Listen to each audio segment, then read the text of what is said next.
రాజ్ తరుణ్ తనని పెళ్లి చేసుకొని మోసం చేశాడంటూ మాజీ ప్రేయసి లావణ్య పోలీసులకు ఫిర్యాదు చేసిన సంగతి తెలిసిందే. అయితే ఈ కంప్లైంట్ పై ఆధారాలు సమర్పించాలంటూ నార్సింగి పోలీసులు లావణ్యకి నోటీసులు పంపించారు. కానీ ఆమె దగ్గర నుంచి ఎలాంటి సమాధానం రాకపోవడంతో పోలీసులు వెయిట్ చేశారు. అయితే తాజాగా మరోసారి నార్సింగి పోలీస్ స్టేషన్ కి వెళ్లిన లావణ్య రాజ్ తరుణ్ పై ఆధారాలతో ఫిర్యాదు చేసింది. రాజ్ తనని మోసం చేశాడని పూర్తి ఆధారాలను పోలీసులకు సమర్పించినట్లు లావణ్య మీడియాకి తెలిపింది.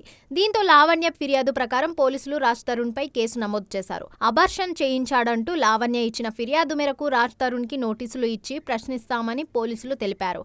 అయితే తాజా ఫిర్యాదులో లావణ్య మరికొన్ని ఆరోపణలు కూడా చేసింది. రాజ్ కి తనకి 10 ఏళ్ల క్రితమే గుడిలో పెళ్లయిందని లావణ్య తెలిపింది. అలానే కొద్ది రోజుల క్రితం రాజ్ తనకి అబార్షన్ కూడా చేయించాడంటూ లావణ్య ఆరోపించింది. ఇందుకు సంబంధించిన ఆసుపత్రి వివరాలు కూడా పోలీసులకి ఇచ్చినట్లు తెలుస్తుంది.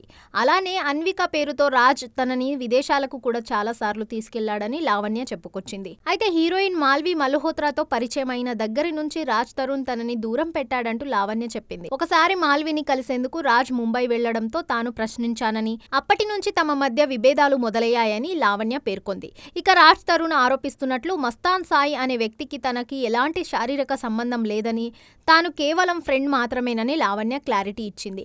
లావణ్యపై ఫిర్యాదుతో మరోవైపు హీరోయిన్ మాల్వి మల్హోత్రా కూడా పోలీస్ స్టేషన్ కి వెళ్లి కంప్లైంట్ ఇచ్చింది. లావణ్య తనపై నిరాధారమైన ఆరోపణలు చేస్తుందని, వీటి వల్ల తన పరువుకి భంగం కలుగుతుందంటూ ఫిల్మ్ నగర్ పోలీస్ స్టేషన్ లో ఫిర్యాదు చేసింది. లావణ్యపై చర్యలు తీసుకోవాలంటూ కోరింది.